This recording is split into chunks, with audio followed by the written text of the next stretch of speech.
What if the person who's supposed to be your ultimate partner is actually your greatest spiritual obstacle? This isn't about romance, it's about recognition. When you've peeled back the layers of illusion and seen the truth of who you are, meeting someone else who's done the same is a seismic event. It doesn't complete you, it confronts you.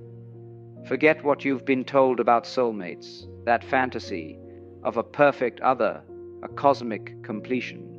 That's a dream for people who are still asleep. The awakened encounter is different. It's a mirror, and a mirror doesn't flatter, it reveals. When you're awake, the way you see things shifts.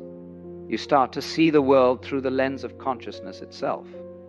You notice the subtle ways people get caught in their thoughts, in their stories, in their pain. You see the roles they play, the victim, the hero, the seeker. You hear the mental noise that passes for conversation. And most of the time, even with good people, it feels like two ships passing in the night, each one captained by a separate self, desperate to be seen and validated. There's a loneliness to this clarity, a sense of speaking a language that almost no one understands. And then, in the middle of all that, you meet someone. From the very first moment, something is different. It's not about what they say, it's about the space from which they speak. Their eyes hold a stillness, a presence that you recognize immediately. It's like they've stepped out of the dream too. There's a silent acknowledgement. It bypasses all the social formalities. This is the recognition of two awakened beings. It's like two tuning forks, each vibrating at the frequency of pure awareness, meeting and creating a sympathetic resonance that fills the room. This resonance brings a cascade of feelings. First, a profound sense of homecoming. Imagine traveling for years through foreign lands, always adapting, always slightly on guard. Then you cross a threshold, and you're home. That tension you didn't even know you were carrying just melts away. That's the feeling. Except the home isn't a place. It's a state of being that you find reflected in another person. It's coming home to yourself through the other.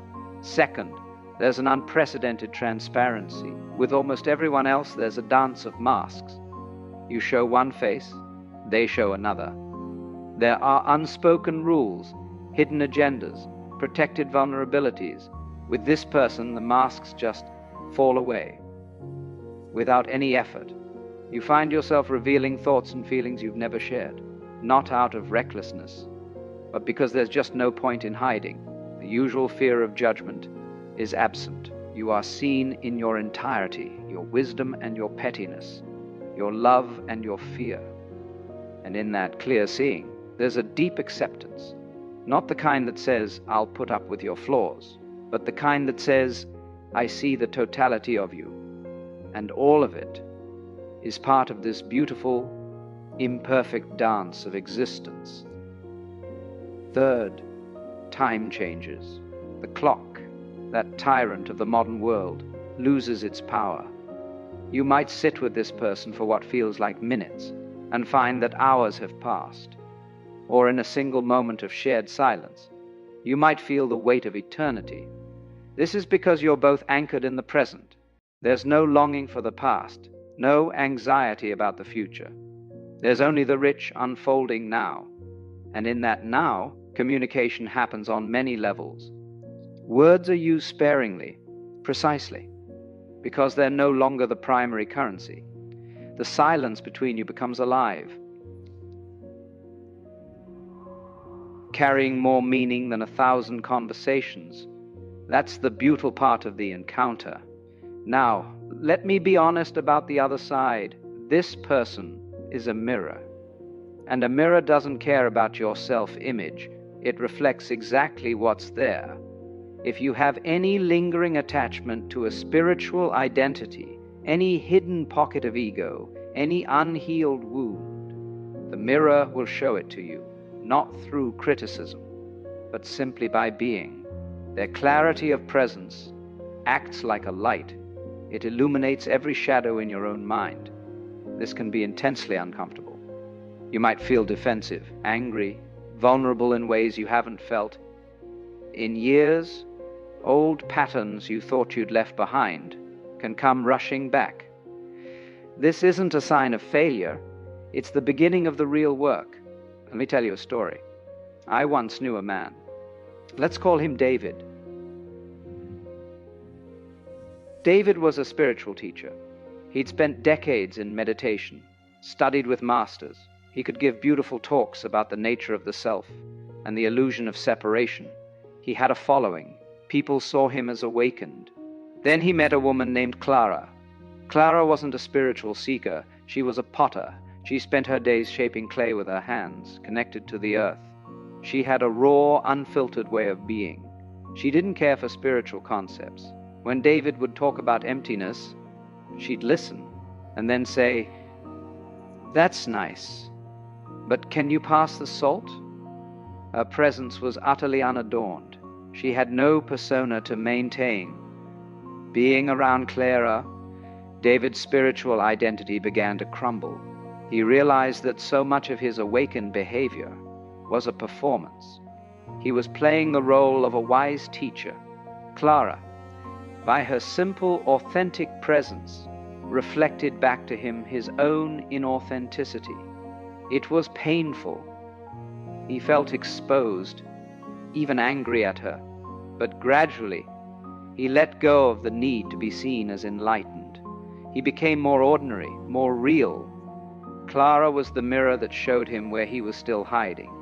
Their relationship became a furnace for his ego, and through it, he experienced a deeper liberation than any meditation retreat had ever offered him. That's the essence of the soulmate encounter for the awakened. It is the ultimate spiritual practice. It's easy to feel peaceful and expanded when you're alone on your meditation cushion. It's another thing entirely to maintain that presence. When someone is reflecting back to you your deepest insecurities, intimate relationship is the fire where the leftover scraps of ego get burned away. There is nowhere to hide. Now, this connection has a paradoxical nature. On one hand, there's an effortless ease.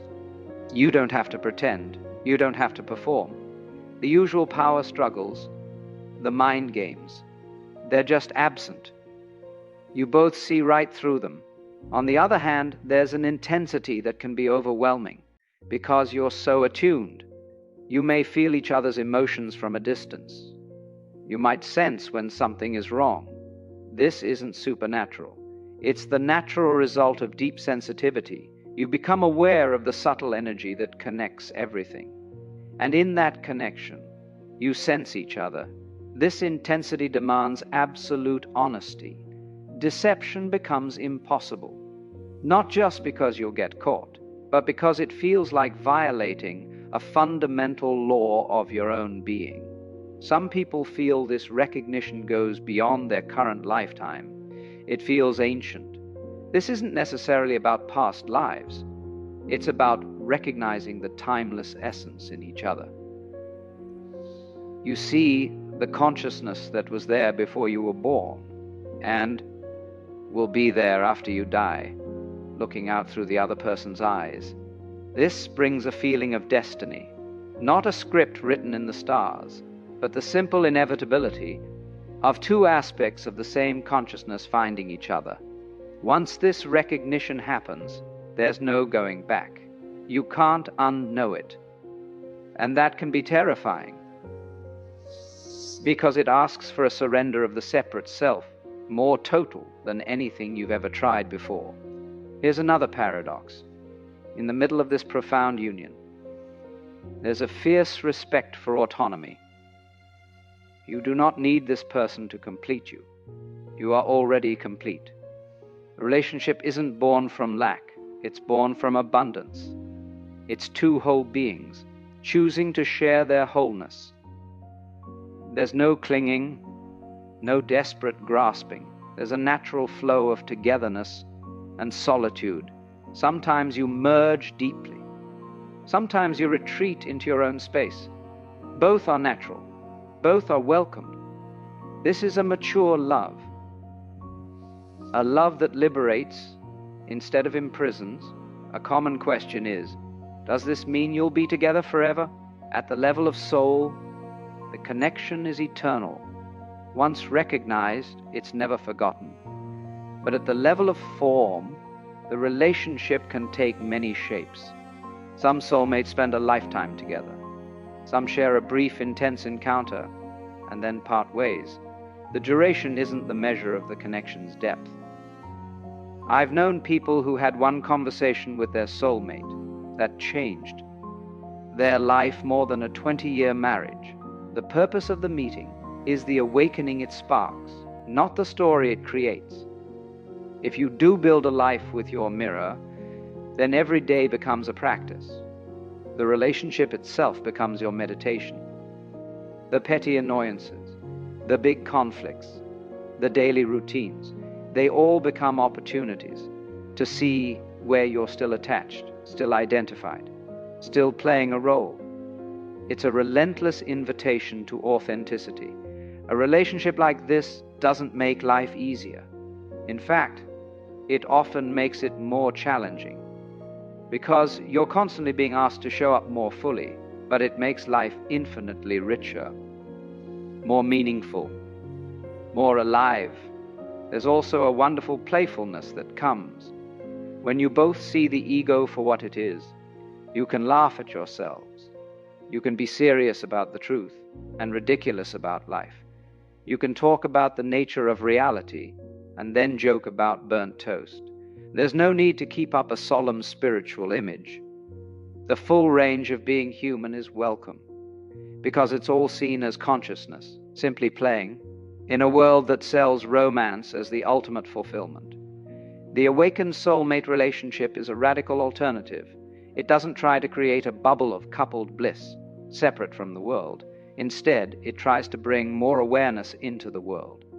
The love between two awakened beings isn't just for each other. It becomes a channel for a more universal love. They don't close the circle, they expand it. And remember, this mirror works both ways. Just as you are seen, you are also seeing. You become a mirror for the other too. That's a great responsibility. It means you have to strive to be as clear, as present, as free of judgment as you can. Your own awakening is the greatest gift you can give to the relationship. Becomes a beautiful cycle. Your clarity reflects their clarity, which then deepens yours. This journey isn't a straight line, it's a spiral. You might think you've let go of a pattern, only to have it reflected back to you in a new form. That's not going backwards, that's going deeper. Each time you meet your reflection, you get a chance to see more clearly, to let go more completely, to love more unconditionally.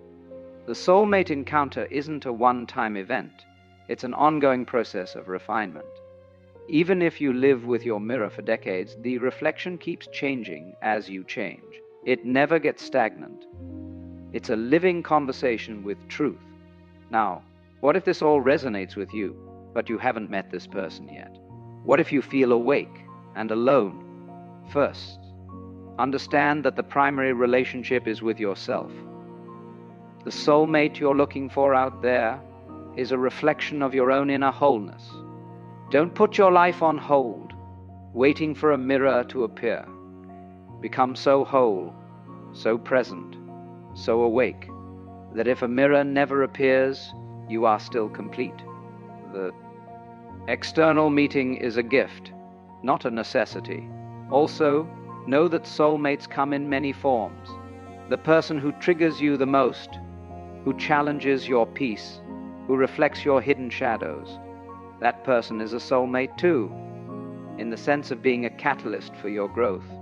Not all soulmates are romantic. Some are here to break you open so the light can get in. So, shift the question. Stop asking, when will I find my soulmate? Start asking, how can I be more awake in this moment, more present, more authentic? When you live from that place, you naturally attract the relationships that serve your evolution. Some will be gentle mirrors, some will be harsh ones. All of them will be perfect. When two awakened beings meet and recognize each other, it's a celebration. Consciousness coming home to itself. It's not a fairy tale with a happy ending. It's a partnership in the most profound adventure there is. the exploration of truth itself. It shows you that loneliness was always an illusion, born from the belief that we were ever separate to begin with. Now let's bring this into your daily life. This understanding isn't for a future fantasy. It's for this present moment. If the deepest connection is a mirror, then your whole life becomes a practice in clarity. It starts with the ordinary, the way you greet a stranger, the patience you find in traffic, the attention you give to a simple meal. When you stop searching for the one perfect mirror, you begin to see reflections everywhere. The person who irritates you shows you a hidden edge within yourself. An act of kindness from a stranger mirrors your own innate compassion. Life itself becomes your most constant teacher. So, what does this mean for how you relate right now? Shift the question. Move from, "Is this my soulmate?" to, "Can I be a clear, honest mirror in this interaction?" This turns every meeting into practice. You might silently acknowledge, "The same awareness that is me is looking through your eyes." Just notice. See if the energy between you softens. When you get triggered, don't see it as failure. See it as the mirror doing its job. It's showing you where your own clarity is still clouded. That reaction is your real curriculum. This perspective also frees you. You might meet someone who knows nothing of spirituality, yet their authentic presence reflects you more clearly than any scripture. Don't let ideas blind you to the living truth standing before you. And what about loneliness? That deep ache isn't a mistake. It's the echo of the separate self, feeling its own walls.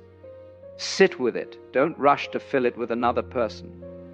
In fully meeting that feeling without resistance, something shifts. The walls begin to soften. What remains is simply space, open, aware space, to be ready for a profound connection. Befriend your own aloneness completely. Then, if someone comes, they meet you in freedom, not in need. If such a relationship ends, the grief is real. But this understanding can transform it. You can miss the person terribly, while simultaneously knowing the timeless recognition you shared can never be lost. It becomes part of your foundation. To cling forever to the form is to misunderstand the gift. Sometimes the most awake response is gratitude and release. Here is the essential point. You are already what you seek. Wholeness isn't given by another. It's recognized. The right person doesn't complete you. They help you see that you already are. So walk through your day as your own soulmate. Make choices from that inner completeness. Speak from it. Listen from it. When you do this, your energy naturally changes. Resonate with what you are. Whether that draws a lifelong partner, a series of brief teachers, or a deep, quiet contentment in your own company, it will be perfect. It will be the exact reflection your soul requires for its next step. The final mirror, the most important one, is always your own aware presence. Look there first. Everything else follows.